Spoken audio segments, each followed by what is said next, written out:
Hello again, beautiful beings. I hope that you are all having a really spectacular Sunday so far. My wife and I just literally packed up all our stuff and drove from Joshua Tree this morning, so we're back in LA. But, I woke up at like 6 a.m. and I am so grumpy in the morning, halfway through my dream time. But we're here. We're here now, back in LA. So it's about a 2.5 hour drive. So it's a pretty decent drive.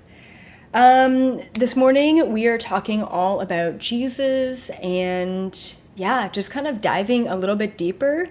Some of the questions today I'm going to have to channel because I just don't have the answers. Actually, a lot of the questions today I don't have the answers for.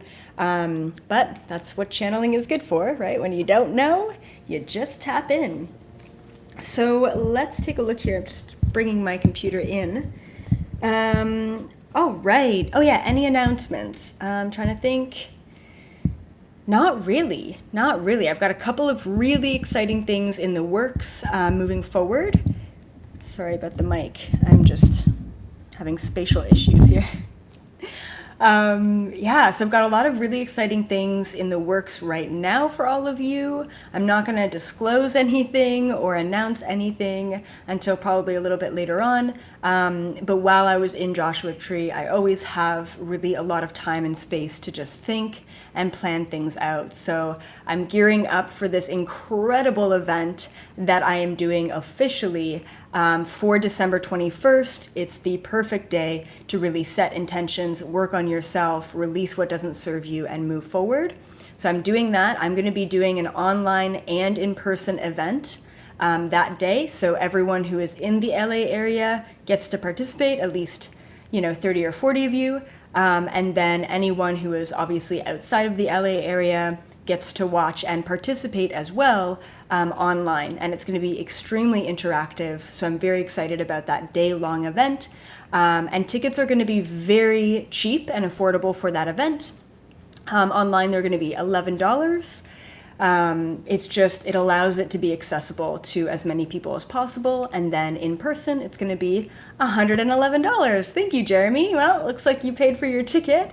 But yeah, really, truly, thank you as always, Jeremy. You're so generous, and Sharma as well. You guys are so generous, and everyone else, even just the members who are here, who participate every week and even donate every month at $10 really does allow me to produce more content.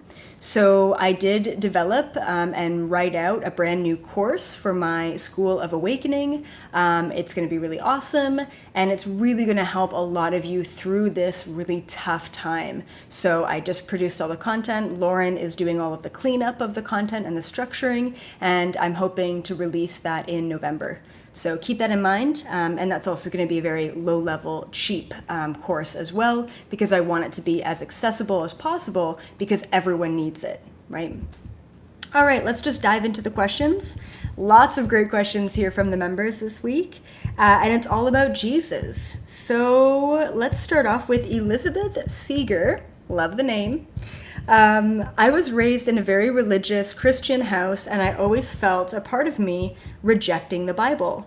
So my question is, what role did Jesus really play in writing the Bible, and what was his true purpose of giving us the Bible? Great questions. Okay, ultimately, Jesus never wrote the Bible. We really need to know this. We really, really need to know this. And from the little research that I did before, years and years ago, from what I believe, but you can check me and correct me on this, the Bible was written 200 years after Jesus died, okay? 200 years after Jesus died. Now back then, that's 4 generations, right? Because their life expectancy was not even close to 100 years. So practically 4 generations after Jesus died, this Bible was written, right? So not only was it skewed and completely misinformation, and a lot of it was information through storytelling, which is kind of the way that information was passed along, but at the same time, there have been so many different versions of the Bible, and I believe that there's a more original version. Is it King James? King James Version? I don't know. But there is a more original version of the Bible out there. But still, even the original version, it was not verbatim, right? It was not word for word of what Jesus said and did. And it was not written by Jesus. So, you know, in your second question, what was the purpose of Jesus giving us the Bible? He didn't, okay? The Bible is bullshit. That was great. I love that. I should get a tattoo of that. I believe in Jesus as a man spreading love, unconditional love, and that vibration. I do not believe, or I take information in the Bible with a very small grain of salt. And I'm going to leave it there. All right. Okay, Caitlin Semafua, hopefully I'm saying that right. Jesus was born of Virgin Mary with higher than normal interdimensional DNA. Was he a part of the hybrid child program? So I'm just going to actually tap into this. This is a great question. I'm definitely very curious about this question myself. Was Jesus actually miraculously conceived? Right? Like I think that's on everyone's mind. And thank you, Cruise Baby, for that beautiful super chat. Was Jesus conceived miraculously of the Virgin Mary? Or how did that story really get started? Like, what really happened? As always, guys, sometimes I get the information, sometimes I don't. So, and if it resonates with you, it's for you. If not, it's not for you. So, 1 second. Let's just tap into this. Let's see if he was really born of a virgin or if that was just kind of a tall tale. 1 second.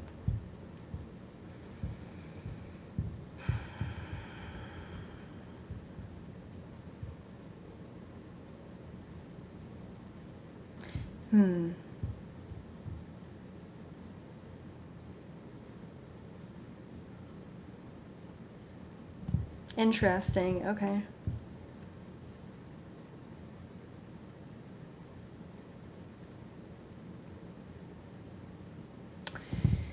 Okay, cool. All right. So once again, guys, take this information or leave it. So it's taking a look at the whole scene, taking a look at, before, right, the conception piece of his being brought here to planet Earth. And yeah, it seems like his parents, Mary and Joseph, I believe, they did not end up having sex. It almost feels like they were waiting for marriage. It feels like they were not married when he was conceived. And and what it looks like is that she was indeed a virgin. And then I also saw the abduction happening and the implantation, but I do want to say that it was Mary and Joseph's DNA, like I said, mixed in with very high amounts of other Palladian DNA and what have you, to create him. But in fact, it does seem like a miraculous conception without sex. Which there are other women on this planet, even now, that are having miraculous conception, which is really interesting if you take a look into it. And maybe you want to do a couple Google searches. And of course, there's people out there that are going to say bullshit on that. But that story of Mary being a virgin, at first, when Jesus was first born, obviously probably not after that, it was based in and rooted in fact. But both Joseph or Mary did not remember the abduction experience that happened or basically how this child was conceived. But that was basically the first indication that there was something special and different to the normal everyday person about this child being born, right? Very interesting. And I also want to validate another kind of fact-ish. I looked into this many years ago. Oh yeah, this is what it was. One of my clients, who knows the time, like in the past couple of years, they had a lifetime where they were one of the angels who actually visited Jesus.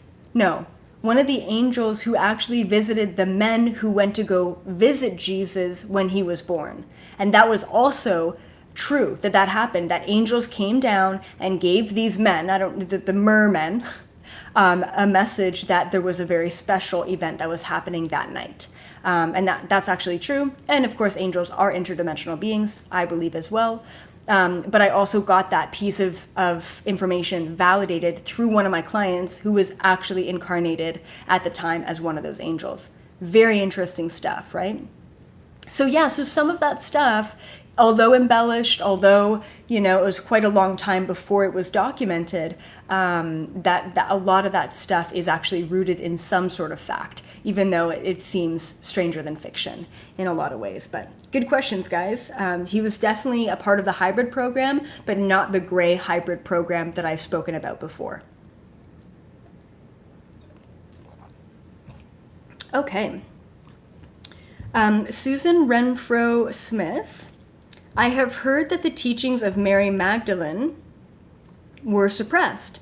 Is there anything that we should know about her teachings in relation, oh, I just dripped water everywhere, in relation to the current state of humanity? And then I read the responses to that question, because a lot of you wanted to know about Mary Magdalene. I have zero information on her.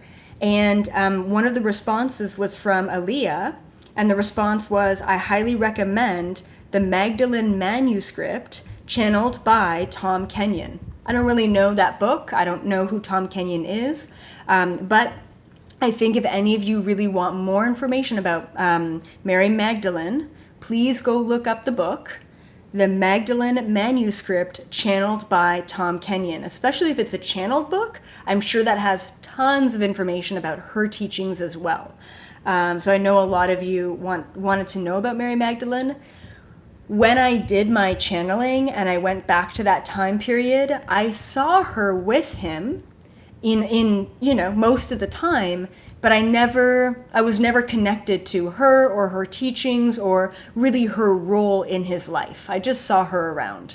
So I don't know much about her at all. But once again, the Magdalene Manuscript by Tom Kenyon. Apparently there's a couple of other books out there as well. This one resonated with me because it is channeled, but I haven't read it. I don't do that kind of reading, or really any reading.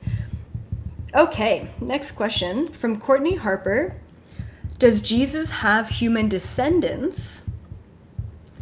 And through Mary Magdalene, does anyone alive today have a lineage that tracks back to them? Great question. Let's channel it. I don't know the answer off the top of my head. Never looked into this before, but let's take a look and see what comes up, if he's got any sort of living relatives or descendants. So 1 second.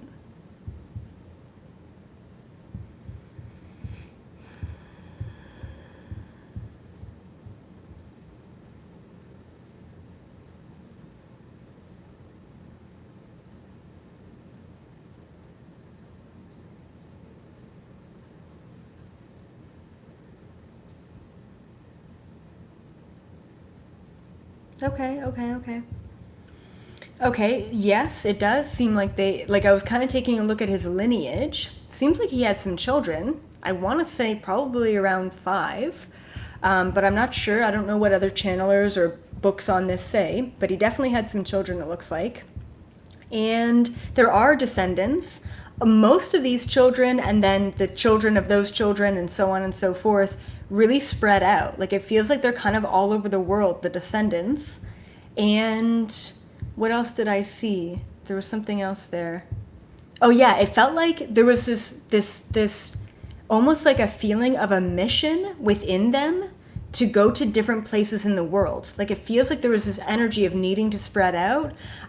But, when I take a look at a high level, it doesn't necessarily mean that they are super powerful or super high Palladian DNA. Because if you think about Jesus being high Palladian DNA and relating it back to ancient Atlantis and ancient Lemurian times, a lot of us have descendant DNA from ancient Atlantis and ancient Lemurian times. And a lot of us have been genetically manipulated and mutated in the best sort of way in this lifetime, in our lifetime, especially through abduction in childhood, to increase and unlock our DNA, not to mention the consciousness ability that we have to raise our vibration and once again unlock that etheric DNA within us in order to use more of our capacities. So basically, it's irrelevant, right? In one sense of the word, it's, yes, it seems like for sure he has descendants. In another sense, it seems a little bit irrelevant. Okay, good question though. Good question. A really good question here from Chloe, and I want to say thank you, Chloe, and of course the rest of the members for not only asking your questions but also voting on the questions that you most resonate with. I do want to just remind my members that after Monday's video, that is when we are posting the Q&A post. So that way you guys have more time to write your questions, more time to also upvote on the questions that you want to hear, okay? But we do need that engagement in order to know, what do you guys want to know, right? And if you don't see a question that you want to have the answer to, then type your own in, and I'm sure other people will want to see that as well. Okay, so Chloe, always really good questions from you, Chloe. Chloe Gomez, what was his highest lesson as a human that would benefit us most in this great time of awakening? Fantastic question. I would have never thought to ask this question. What was Jesus's biggest lesson, and how is this going to really help us, right? And expand us as human beings? Okay, let's take a look here, because I don't know this answer. 1 second.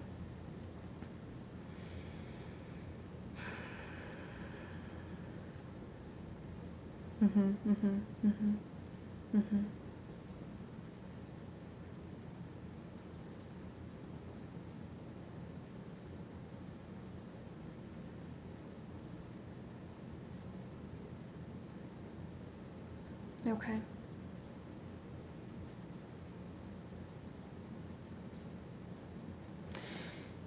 Okay. So it's kind of taking a look. There's two main things that came through.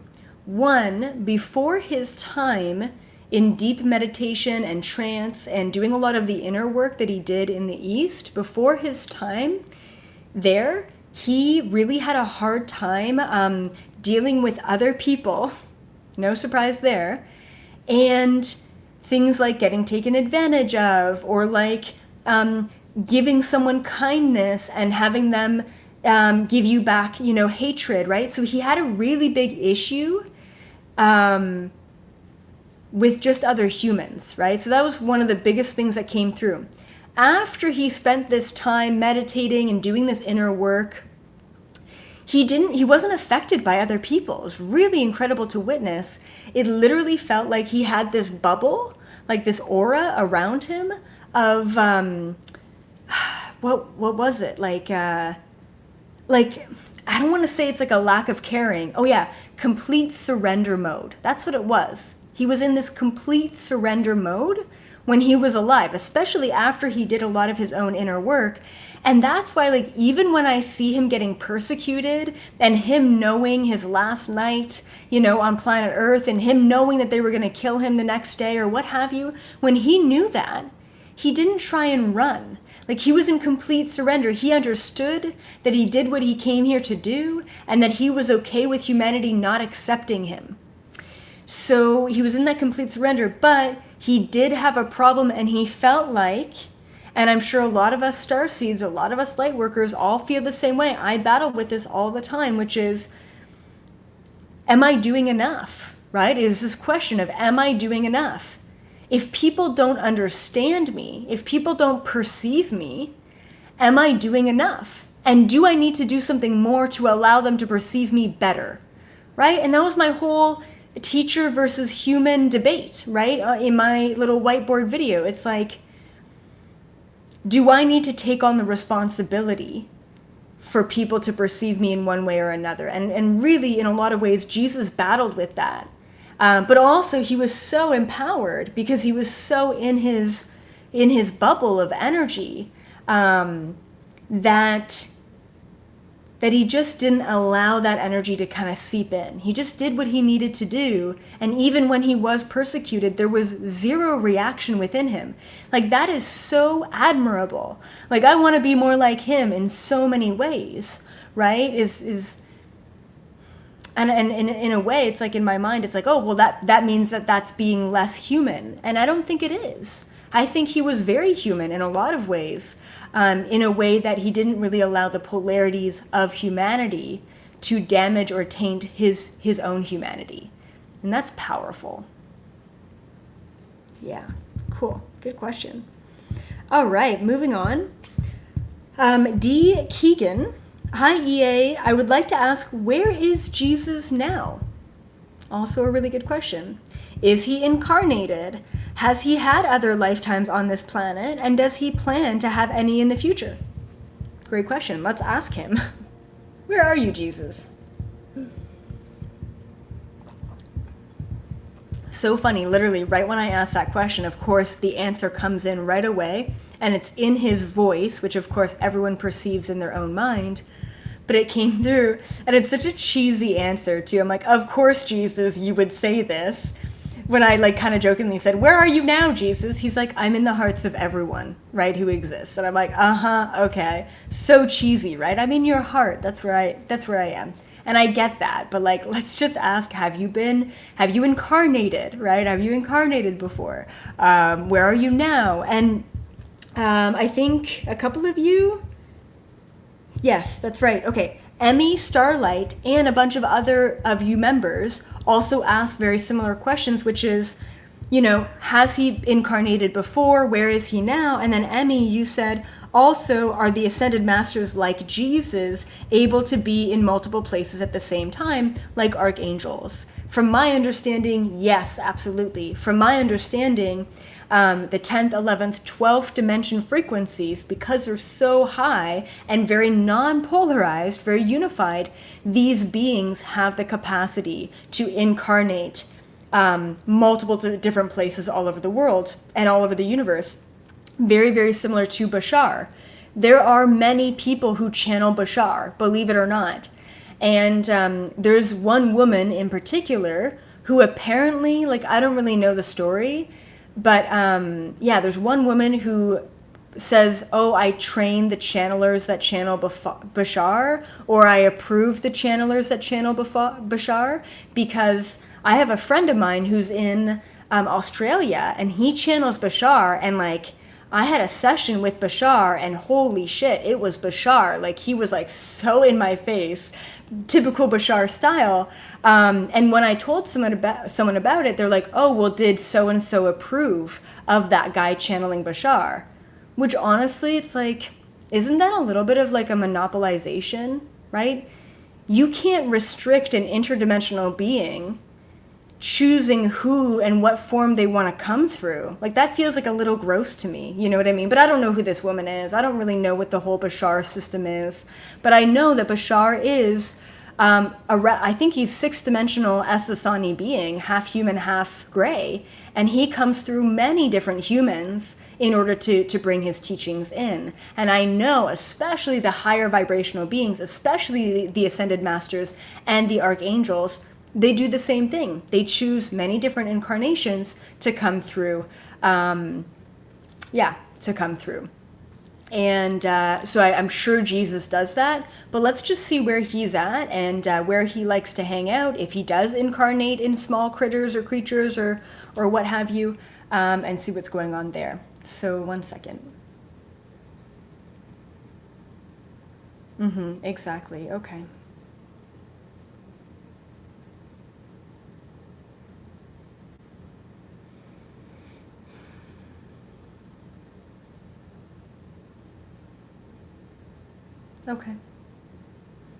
Okay, yeah, that makes sense. Okay, so just having a little chat with our friend Jesus here.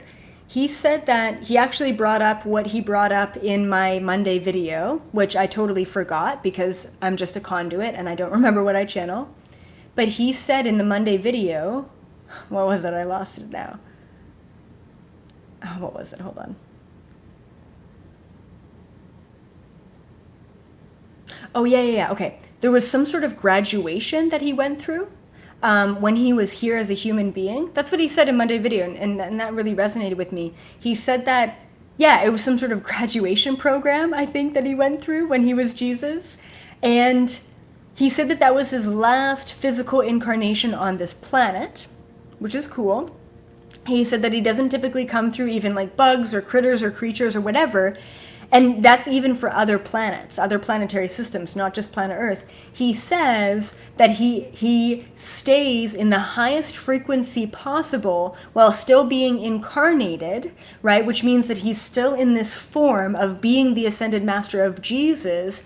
And he said that that's the easiest way to reach and help and assist the most amount of souls in this universe, because he said, and this makes a lot of sense, that it takes a lot of cultivation and a lot of energy to incarnate. Even if you're incarnating just as a plant, it's like there's a fractal, even if it's a small little hair fractal, but there's a fractal of yourself out there in the universe playing this role, whereas why not have all of you in this moment and then just go wherever it is that you need to be. And that's where he's at now. And that's kind of where he's been at since he was Jesus, which makes a lot of sense. And he says that that's the most efficient way that he can help humanity and others. So cool.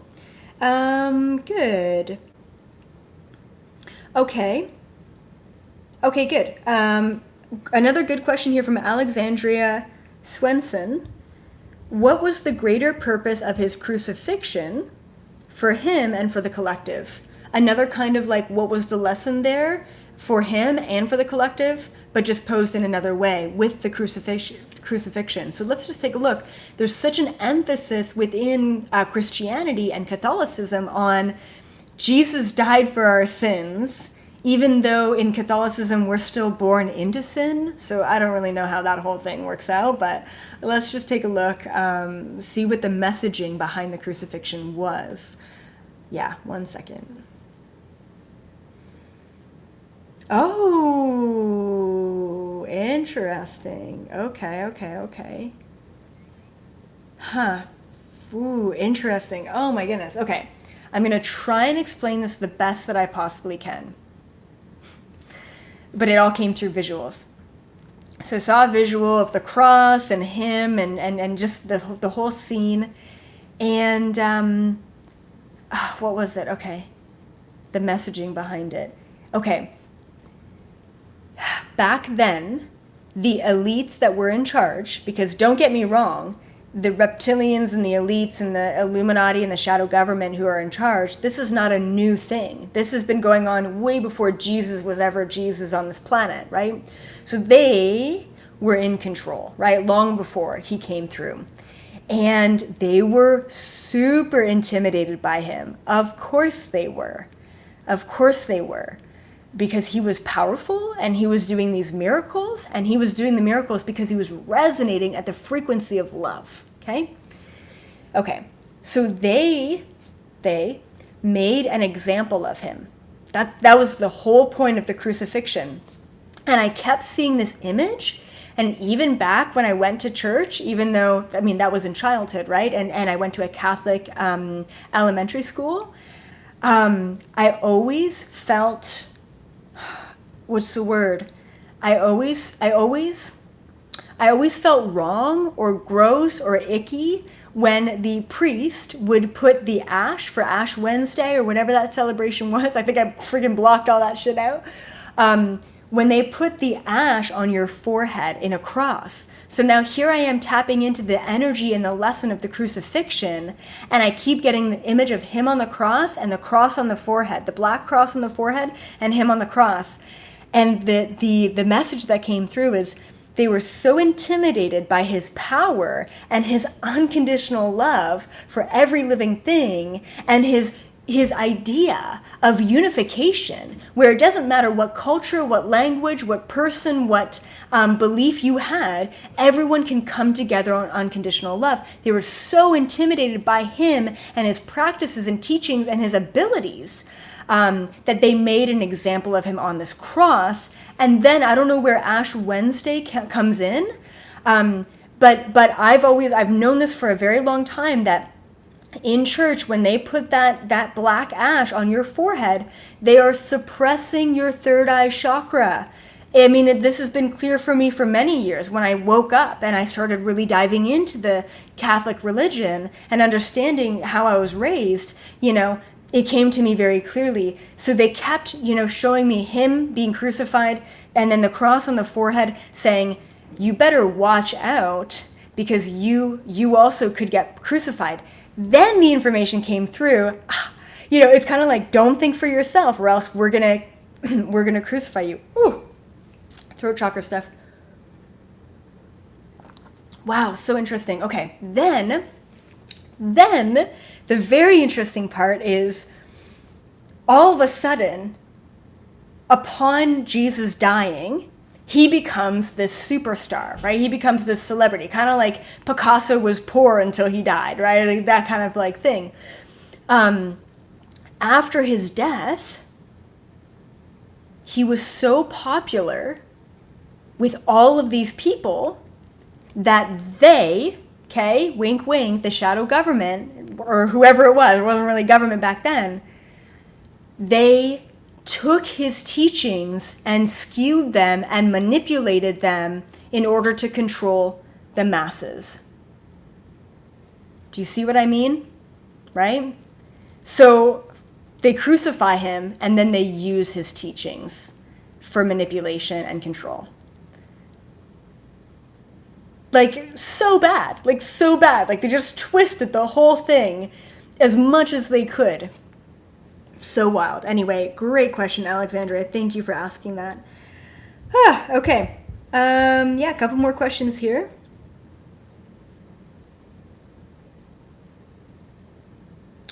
Okay. Aishwara and reality is BC and AD, so before Christ era, BCE, and after death, I guess. I think it's what it's called. But now they've changed it a little bit, right? Before century era and after century era, something like that, to be less religious, right? Is BCE and AD a measure of the time after which the matrix system was put into place? And I think I kind of already mentioned that. No, it's, in my opinion and perspective, upon observing that timeline, it was very significant, but I don't believe that that's, we were free and sovereign before Jesus came along, and then after Jesus' death, we were trapped and enslaved. I believe that we've been enslaved since the beginning. The whole DNA upgrade that we got at the beginning of our, Homo sapien, Homo erectus timeline was for the purpose of being slaves by the Anunnaki beings, right? I mean, we were literally born into slavery. That was the whole purpose. At a higher level, the Galactic Federation always knew, right? Always knew that we had to go through a freaking long-ass period of slavery in order to abolish that and liberate ourselves from that as well. But good question. Okay, great. And then, let's go last question here. Happy Vibes TV. When is Jesus coming back to save the world from the crisis period? Isn't that a prophecy or something? It's a great question. It dawned on me many, many years ago that Jesus in the flesh is not coming back, but his vibrational frequency is. And we call it Christ consciousness. The vibration that he was sitting in when he was alive is basically 5D vibration. And I felt it when I was sitting by the river and I was talking to him and exploring my lifetime during his era. I experienced that unconditional love. And when I was sitting, and I get chills just thinking about it, when I was sitting in his unconditional love, this showering of golden white light energy, I felt like I was so far away from that. It literally felt like apples and oranges. It's like, wow, you are like a different species. You know what I mean? But he had to incarnate on this planet with the embodiment of that unconditional love in order to show us that it is indeed possible for us to do that as well, for us to get there as well. So as far as, is he coming back in the flesh? No. But Christ consciousness, this is the era, right? The age of Aquarius. This is the era that we're moving into. We're moving into Christ consciousness right now at this time. So he is coming back. It's his vibration that he started years and years and years ago.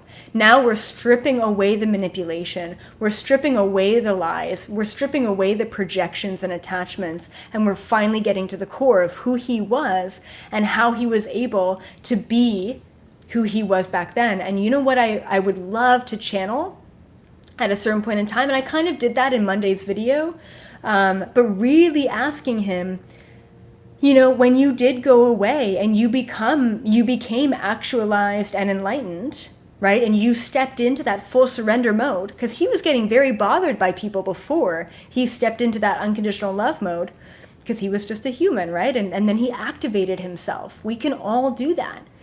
But what did he actually do? Like, if he went away and he went to the East, did he study Buddhism? Did he meditate? You know, what were the practices at a tangible level that we can all also learn to get to that vibration, right? That's what I want to know. And I'm sure that that's going to be a very long sort of maybe, you know, video or book or what have you, maybe later on. And I know that there's many other really incredible books that other channelers have written on, you know, the truth behind the Bible or the truth of Jesus. There's tons of really great books out there if you do want to deep dive into this concept a little bit more. But what we need to know is we are all stepping into the vibration of becoming, once again, Christ consciousness.